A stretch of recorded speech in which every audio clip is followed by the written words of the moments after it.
লোকসভা কেন্দ্রে, একেবারে বাংলাদেশ সীমান্ত লাগোয়া লোকসভা কেন্দ্র। এই লোকসভা আসনের অধিকাংশ বিধানসভা কেন্দ্র বাংলাদেশ সীমান্তবর্তী এবং এখানে বিজেপির প্রার্থী হিসেবে লড়ছেন শান্তনু ঠাকুর, যিনি গত 5 বছর এই লোকসভা কেন্দ্রের সাংসদ ছিলেন এবং কেন্দ্রীয় মন্ত্রী হিসেবে মন্ত্রিত্ব করছেন।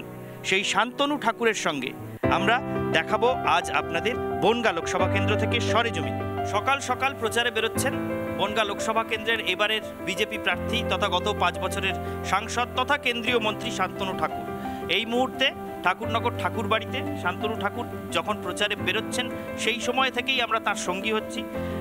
শান্তনুদা, মানে লাগাতার প্রচার তো আপনার চলছে, আজকে দিনভর আমরা আপনার সঙ্গে থাকবো এবং দর্শকদের সামনে সেটাই তুলে ধরবো যে সারা দিন একজন মন্ত্রী তথা সাংসদ তথা মতুয়া মহাসংঘের সংঘাধিপতির রুটিনটা এই সময় কেমন কাটছে, কীরকম ঝোড়ো প্রচার চলছে। দুপুরবেলাটা একটু স্টপ রাখছি কারণ ব্যাপক পরিমাণে তাপ যে কারণে দুপুরবেলাটা প্রচার করাটা আমার জন্য এবং কর্মীদের জন্য রিস্কি হয়। আবার বিকেল থেকে শুরু হবে। দুপুরে বোধহয় সাধারণ মানুষজন রাস্তায় খুব একটা থাকছেন না, সাধারণ মানুষও থাকতে পারছে না, ঘর থেকে বেরোচ্ছে না। তো আমরা এই সময়টা আমরা চেষ্টা করছি ঘরোয়া বৈঠক করার জন্যে। আমাদের যে কার্যক্রমগুলো আছে সেই কার্যক্রমগুলো যাতে ঘরে করা যায় সেইগুলোই চেষ্টা করছি। যেহেতু আপনার লোকসভা কেন্দ্রে ভোটটা হচ্ছে একটু পরের দিকে গিয়ে, ফলে আপনি প্রচারের জন্য অনেকটা সময় পাচ্ছেন, সেটা ঠিক, কিন্তু একই রকমভাবে অনেকটা বেশি দিন আপনাদেরকে দৌড়তেও হচ্ছে যাদের ভোটগুলো এই ফেজে। সেটা কেমন লাগছে, মানে এই প্রচণ্ড গরমটা মাথায় নিয়ে এই যে দৌড়? এই সময়টাতে একটু হালকা টাইপের খাবার, সকালবেলায় যেমন আজকে খেলাম পান্তা ভাত আলু ভাজা আর লেবু, এই দিয়ে চটকে খেলাম, কেননা এটা একটা স্যালাইন টাইপের কাজ করে। মানে আমি শুনে আশ্চর্য হচ্ছি, তার কারণ আমি রোজ অফিসে বেরোনোর আগে গরমকালটায় ঠিক এক্স্যাক্টলি এই খাবারটাই খেয়ে বেরোচ্ছি। এটা করা উচিত, কারণ এই যে প্রখর রোদ থাকবে এই রোদের ভিতরে এটা একটা স্যালাইনের কাজ করবে, যে কারণে হিট স্ট্রোক বা হিট বার্ন হতে পারে।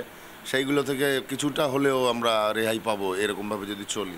তো আমার নিজের টোটকা এটা আর কি, তেঁতুল ফেতুল দিয়ে আমরা খাই, এগুলো বেশ ভালোই লাগে। ভেতরে উত্তেজনাও হয় না গরমে, ঘাম কম হয়, প্লাস মেন্টালিটিও ঠিক থাকে, প্রচারের ক্ষেত্রে সুবিধা হবে। কর্মীদেরও এরকম টোটকা দিচ্ছেন কিছু? হ্যাঁ, সবাইকে যে সকালবেলা উঠে পান্তা ভাত খাওয়া উচিত। পান্তা ভাতের ভিতরে কার্বোহাইড্রেটের পরিমাণটা কমে যায়, এটা সুগারের রোগীদের জন্য অনেক উপকারী অলসো। তা আমি মনে করি যে কর্মীদেরও এটা করা উচিত, করছে অনেকে। আর এই যে প্রায় কতদিন ধরে শুরু করেছেন প্রচার? 1 মাস তো হয়ে গেল। 1 মাস কেন, আমার এমনি প্রচার তো সারা বছরই চলছে, কম বেশি। এই প্রচার 1 মাসের বেশি হয়ে গেছে। 1 মাসের বেশি এই যে হয়ে গেছে, এখনও বেশ কিছুদিন চলবে, মানে এনার্জি কতটা পাচ্ছেন এখনও? কি যত বেশি প্রচার করছি তত বেশি এনার্জি পাচ্ছি, কারণ এটা একটা হ্যাবিট হয়ে গেছে এই মুহূর্তে। মানে সাধারণত রাজনীতিকদের যা হয়, মানে যত বেশি মানুষের মধ্যে যান, জনসংযোগ করেন, মানে শারীরিক ক্লান্তি থাকলেও মানসিকভাবে এনার্জিটা বেশি আসে। এই কারণেই যে মানুষের রেসপন্সটা পাচ্ছি ব্যাপকভাবে।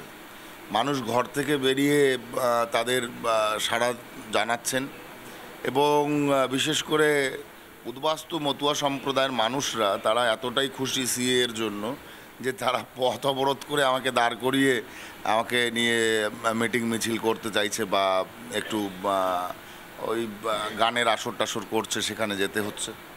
তো এটাতে বোঝা যাচ্ছে যে মানুষের ভেতরে স্বতঃস্ফূর্ততা আসে এবং স্বতঃস্ফূর্ততা থাকার কারণে আমার ভেতরেও অর্থাৎ উদ্যমটা বেশি বেড়েই যায়। কিন্তু একটা সমস্যা হচ্ছে শুনছি যে এই যে ওয়েবসাইটে গিয়ে অ্যাপ্লাই করতে হবে সিএ এর মাধ্যমে নাগরিকত্ব পাওয়ার জন্য, সেইটা বোধহয় সেই পদ্ধতিটার সঙ্গে, প্রক্রিয়াটার সঙ্গে অনেকে খুব হ্যাবিচুয়েটেড নন, অভ্যস্ত হয়ে উঠতে পারেননি, সেই জন্য অনেকে বোধহয় সমস্যা হচ্ছে অ্যাপ্লাই করতে। সেইটাই কি কোনোভাবে সাহায্য করার ব্যবস্থা আপনারা রাখছেন? আমরা এই সপ্তাহের মধ্যেই এখানে ক্যাম্প খুলছি ঠাকুরবাড়িতে, এবং ঠাকুরবাড়িতে ক্যাম্প খুলে আমার লোকসভার যারা মানুষ আছে যাদের সিএ প্রয়োজন তাদেরকে আমরা অ্যাপ্লিকেশন করাচ্ছি।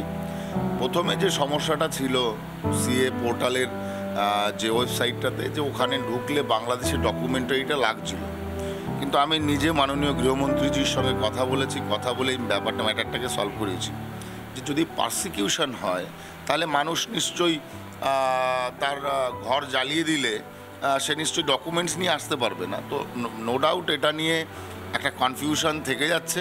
তো এটাকে আমার মনে হয় পরিবর্তন করা দরকার। এখন যদি পোর্টালে ঢোকা হয় সম্পূর্ণভাবে ফিল আপ করা যাচ্ছে ওটা সম্পূর্ণভাবে, কারণ ওই যে মেথডটাকে চেঞ্জ করে দেওয়া হয়েছে। মানে এটা তো খুব গুরুত্বপূর্ণ তথ্য। কেন্দ্রীয় মন্ত্রী শান্তনু ঠাকুর তিনি কথা বলেছেন দেশের স্বরাষ্ট্রমন্ত্রী অমিত শাহের সঙ্গে, এবং এই যে বাংলাদেশ থেকে চলে আসতে হয়েছে যাদের রিলিজিয়াস পারসিকিউশনের কারণে, মানে ধর্মীয় কারণে যাদেরকে বিতাড়িত হতে হয়েছে, তাদের বাংলাদেশের কোনো নথি দেখানোর যে ব্যাপারটা ছিল সেই ব্যবস্থাটা নেই, মানে সেটা দেখানোর কোনো প্রয়োজনই পড়বে না, এটাই তো? এটাই এক্স্যাক্টলি তাই। এটাকে আমরা করে দিয়েছি যে এখন যে কেউ ফর্ম ফিল আপ করতে পারবে উইদাউট এনি ডকুমেন্টস, এবং যখন ফিজিক্যাল ভেরিফিকেশান হবে, স্পেশালি আমরা যারা সাংসদ থাকবো বা বিধায়ক থাকবেন তারা যদি ক্যারেক্টার সার্টিফিকেট তৈরি করে দেন আর কি, তাহলে সেটাই সার্টিফাইড হবে তাদের সেলফ ডিক্লিয়ারেশনের মাধ্যমে। ইভেন আমাদের মতুয়া সম্প্রদায়ের মানুষদের সেলফ ডিক্লিয়ারেশনও করতে হচ্ছে না, তাদের অ্যাপ্লিকেশনও করতে হচ্ছে না। আমরা যে বিফোর আমাকে নিয়ে অনেক কন্ট্রোভার্সি এবং আমার মানে কি বলবো, আমাকে নিয়ে বদনাম ছড়ানো হয়েছিল যে মতুয়া মহাসংঘের কাট করে আমি নাকি পয়সা ইনকাম করছি, কিন্তু এরা জানতো না। আমরা যেহেতু জানতাম সিএটা হবে, তাই আমরা সদস্য সংখ্যা বাড়াচ্ছিলাম, কারণ আমাদের সমাজের মানুষেরই সবচাইতে বেশি এর প্রয়োজন। এখন আমাদের সুবিধা হচ্ছে কারণ আমাদের খাতাতে ওই নামগুলো রয়েছে, ঠিকানা রয়েছে, তো আমরাই পোর্টালে ঢুকে আমরা ওই অ্যাপ্লিকেশানগুলো করে দিচ্ছি। তাদের ফিজিক্যাল ভেরিফিকেশান যখন ডাকবে তাদের, আমরা সার্টিফাই করিয়ে দেবো যে এই লোকটা 5 বছরের বেশি আছে, আমি চিনি একে, একজন সভ্য নাগরিকের সমানে লাইফ লিড করছে। তো এটা সবচেয়ে ইম্পর্টেন্ট। অন্যান্য সংস্থাগুলোরও করা উচিত, কারণ অবশ্য তাদের কাছে ইনফরমেশান ছিল না, আমার কাছে আছে যেহেতু আমি সেন্ট্রালে মিনিস্টার ছিলাম।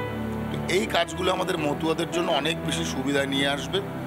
আর অন্যান্য মতুয়া বাদ দিয়েও যদি উদ্বাস্তু মানুষেরা আসে, আমরা তাদের জন্যও করবো। আবারও বলছি, অত্যন্ত গুরুত্বপূর্ণ একটা তথ্য উঠে এলো শান্তনু ঠাকুরের সঙ্গে আজ সকালে কথা বলতে বলতে, যে সিএ চালু হওয়ার পরে প্রথমে ওয়েবসাইটে যে সমস্যা দেখা দিয়েছিল যে বাংলাদেশে থাকাকালীন সেই সময়কার কোনো নথি দেখাতে হবে, সেই নথি আর দেখাতে হচ্ছে না। তার কারণ শান্তনু ঠাকুরের অনুরোধে কেন্দ্রীয় স্বরাষ্ট্রমন্ত্রী অমিত শাহ সেই ব্যবস্থা পরিবর্তন করে দিয়েছেন, এবং বাংলাদেশের নথি না দেখালেও এখন ওই ফর্ম পুরোপুরি ফিল আপ করা যাচ্ছে। এবং শুধু তাই নয়, ইতিমধ্যেই ঠাকুরবাড়ির তরফ থেকে তথা মতুয়া মহাসংঘের তরফ থেকে যাদের নাগরিকত্ব প্রয়োজন সিএর অধীনে, তাদের হয়ে ফর্ম ফিল আপ করে দেওয়া শুরু হয়েছে, এবং ফিজিক্যাল ভেরিফিকেশনের সময় সার্টিফিকেটটা দিয়ে দেবেন শান্তনু ঠাকুর, সুব্রত ঠাকুররা, মানে সাংসদ এবং বিধায়ক হিসেবে তারা সেই সার্টিফিকেট বা শংসাপত্র দিয়ে দেবেন, যাতে কোনো বাধা থাকবে না নাগরিকত্বে একেবারে পার্মানেন্ট শিলমোহর পাওয়ার জন্য, স্থায়ী শিলমোহর পাওয়ার জন্য। ইতিমধ্যে আমরা 10,000-এর বেশি অ্যাপ্লিকেশনও করে দিয়েছি। কিন্তু এই যে এই রাজ্যের শাসক দলের তরফ থেকে বলা হচ্ছিল যে এখনো পর্যন্ত সিএ পোর্টালে কোনো অ্যাপ্লিকেশন জমা পড়েনি। পোর্টাল খুঁজে দেখুক, অলরেডি 10,000 আমাদের ইনপুট করা হয়ে গেছে ওর মধ্যে। আমরা তো খাতা দেখে করছি, যাদের করছে তারা নিজেরাও জানে না যে তাদের অ্যাকচুয়ালি হচ্ছে, কিন্তু আমরা সেটাই দেখে নিয়েছি, জিজ্ঞেসও করে নিয়েছিলাম যখন সদস্য বানিয়েছি যে আপনি কি 71-এর পরে এসছেন। তো যারা 71-এর পরে এসছে মোস্ট প্রবাবলি তাদেরটাই বেশি করা হচ্ছে, কারণ তার আগের মানুষরা ম্যাক্সিমামই সেটেলমেন্ট পেয়েছে, তারা বিভিন্ন জায়গায় সিটিজেনশিপ পেয়েছে। তো সবার দরকার নেই আগের মানুষের, যাদের একদম কোনো নথি নেই তাদের আলাদা ব্যাপার। তো আমরা অলরেডি কাজ শুরু করে দিয়েছি এবং কাজটা খুব ভালোভাবে